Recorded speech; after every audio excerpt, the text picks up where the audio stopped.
అంటే ఉదాహరణకి అంటే వ్యవస్థలు ఏ వ్యవస్థలు ప్రభుత్వాల కంట్రోల్‌లో అది యూనియన్ గవర్నమెంట్ కావచ్చు, రాష్ట్ర ప్రభుత్వాలు కావచ్చు ఉండాలని చెప్తారు వెంకటేశ్వరరావు గారు. ఏం చెప్తారు?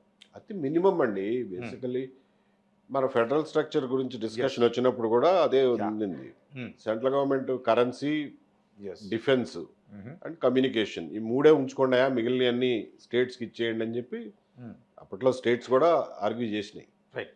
హ్మ్. కానీ ఇవాళ చూస్తే మొత్తం అన్నీ సెంట్రలైజ్ అయిపోయి ఉన్నాయి. హ్మ్. హ్మ్. అట్లాగే స్టేట్‌లో కూడా అన్నీ హ్మ్. స్టేట్ వరకు అన్నీ సెంట్రలైజ్ చేసేసారు. పంచాయతీలంటే దిక్కు హ్మ్. లేదు, మున్సిపాలిటీకి దిక్కు లేదు. హ్మ్.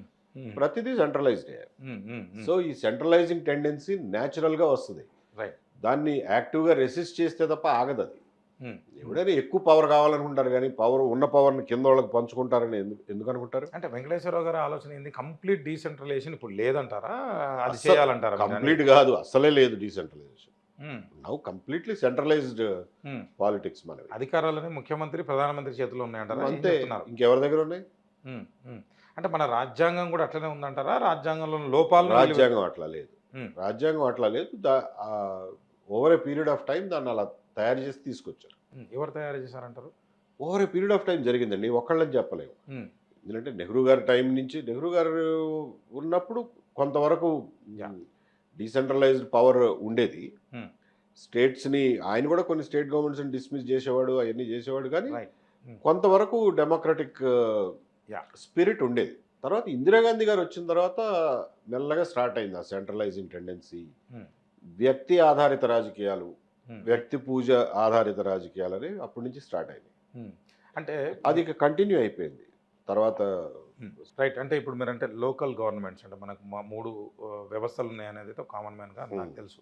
అంటే లోకల్ గవర్నమెంట్సు, రాష్ట్ర ప్రభుత్వాలు, యూనియన్ గవర్నమెంట్ అన్నాం. కేంద్ర ప్రభుత్వం అనేది లేదని నాకు నా నా నాకున్న అంటే అవగాహన. సో, అంటే ఈ 3 ఎట్లా పనిచేయాలంటే ఏం చెప్తారు వెంకటేశ్వరరావు గారు? అంటే ఎక్కడ లోపం ఉందంటారు?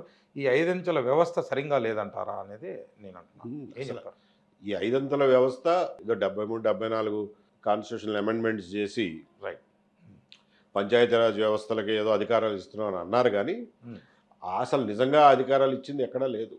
హ్మ్. హ్మ్. మనం గూడా చూసాం గదా! జగన్మోహన్ యాహ్! రెడ్డి గారి హ్మ్. గవర్నమెంట్‌లో హ్మ్. వాళ్ళకి రావాల్సిన ఫండ్స్ కూడా వీళ్ళు మధ్యలో ఆపేసి లాగేసుకునేవాళ్ళు. యెస్. యూనియన్ గవర్నమెంట్ నుంచి రావాల్సిన యూనియన్ ఫండ్స్ స్టేట్ గవర్నమెంట్ తీసుకొని నుంచి స్టేట్ గ్రామాలకు ఇవ్వలేదంటారా మీరు? ఇవ్వలేదుగా. గ్రామాలకు వచ్చిందాన్ని గూడా మినాయించుకుని ఏదో ఒక పేరు మీద మీరు కరెంట్ బిల్లులు కట్టలా, పాత బిల్లులకు వసూలు చేసుకుంటున్నామని ఏదో ఒకటి చేసి మొత్తానికి మొత్తం లాగేసుకున్నారు. హ్మ్. హ్మ్. అందుకేగా అప్పుడు సర్పంచులు కూడా అందరూ రోడ్లెక్కి గొడవ చేశారు. యెస్. యెస్. యెస్. వాళ్ళ పార్టీ సర్పంచులు కూడా గొడవ చేశారు. సో, పంచాయతీరాజ్ వ్యవస్థ అనేది కేవలం కాగితాల మీదే ఉందో తప్ప దానికి ఒక స్వేచ్ఛ లేదు. ఒక ఆర్థిక హ్మ్, యెస్. హ్మ్. పరిపుష్టి లేదు. హ్మ్. వాళ్ళకి ఫైనాన్షియల్ రిసోర్సెస్ లేవు. రైట్. హ్మ్. సో, వాళ్ళు ఒక చిన్న సైజు తాబేదారులాగా పనిచేస్తున్నారు హ్మ్. హ్మ్. State government. అంటే ఇది దేశం మొత్తం ఉంది, రాష్ట్రాల్లో మొత్తం ఉంది, లేకపోతే గ్రామాల్లో మొత్తం ఉంది. అంటే I mean town ZPTC, MPTC ఈ లెవెల్‌లో జిల్లా స్థాయిలో కూడా ఉందంటారా? వెంకటేశ్వర గారు ఏం చెప్తున్నారు? ఏంటి ఉండింది? అంటే మీరు చెప్తున్నటువంటి ఈ డీసెంట్రలైజేషన్ లేదు సరింగా. ఈ డీసెంట్రలైజేషన్ వ్యవస్థనంతా కూడా లేదు. పంచాయతీరాజ్ వ్యవస్థల్ని, శాఖల్ని అంతా కూడా నిర్వీర్యం చేశారని మాట్లాడుతున్నారు మీరు. అంటే ఒకవేళ ఏబీ వెంకటేశ్వరరావు గారు లాంటి వాళ్ళు లేకపోతే మీ అండ్ కో మీరున్నటువంటి వాళ్ళు అంటే ఏపీ మీద మీరు ఫోకస్ చేస్తున్నారు. రాష్ట్రానికి ప్రస్తుతం పరిమితమై ఉన్నారు కాబట్టి. సో, అంటే అక్కడ ఏం మార్పు ఎట్లా తీసుకొస్తారనేది నా ప్రశ్న. మీరు అధికారంలోకి రావాలనుకుంటున్నారా? ఉన్న వ్యవస్థల్ని కాస్త ప్రశ్న కొంచెం ఎక్కువగా ఉంటుంది. అంటే వ్యవస్థల్ని మార్పు చేయాలనుకుంటారా? ఏం చెప్తారు మీరసలు? విప్లవాత్మకమైన మార్పులు అవసరం అండి వ్యవస్థలో.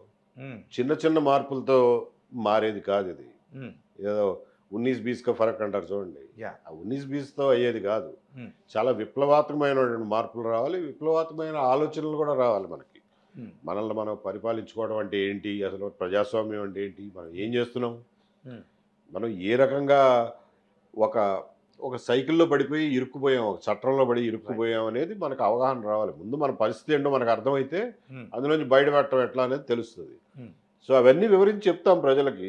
హ్మ్. ఒప్ నచ్చిన వాళ్ళకి నచ్చుతుంది. ఒప్పుకున్న వాళ్ళు ఒప్పుకుంటారు. లేని వాళ్ళు లేరు. No problem. Hmm. Hmm. So, it's a large gamut of issues. ఒక ఇష్యూ, 2 ఇష్యూలు గావు. హ్మ్. హ్మ్. సో, విప్లవాత్మకమైన మార్పులు రావాలే తప్ప కొద్దిపాటి మార్పులతో ఇది మారేది కాదు. ఆ! విప్లవాత్మకమైన మార్పులు అంటే జెన్‌జీ ఈ మధ్య చూసారు 2 దేశాలు మీరు రీసెంట్‌గా.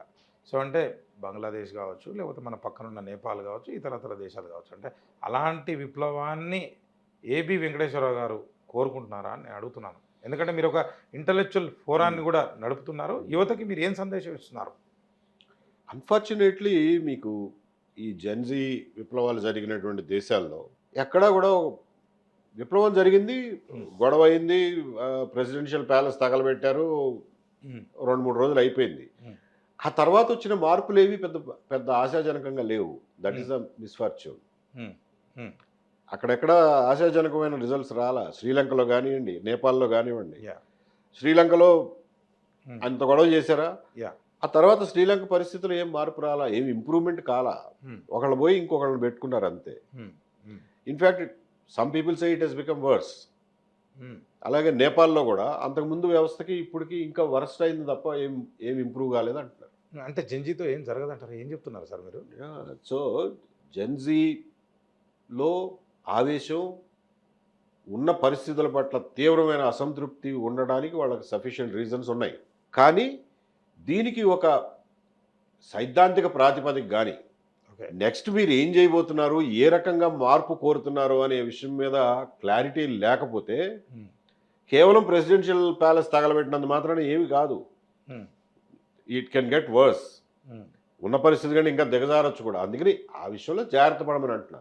సైద్ధాంతిక క్లారిటీ, స్పష్టత ఉండాలి. అంటే ఒక సిద్ధాంతం మనం ఎటు పోతున్నాం, నెక్స్ట్ ఎటువంటి ప్రభుత్వాలని ఎంచుకోబోతున్నాం, ఎటువంటి ప్రభుత్వాలను ఏర్పాటు చేసుకోబోతున్నాం అనే దాని మీద సైద్ధాంతిక స్పష్టత ఉండాలి. అవి లేనప్పుడు అది కేవలం ఏదో ఉడుకు రక్తంతో చేసిన పనిలాగానే అవుతుంది తప్ప దానివల్ల దీర్ఘకాలిక ప్రయోజనాలు ఏవి సమాజానికి రావు. అంటే దాని గురువు ఏపీలో ఏపీ వెంకటేశ్వరరావు గారు ఏం చెప్తారు?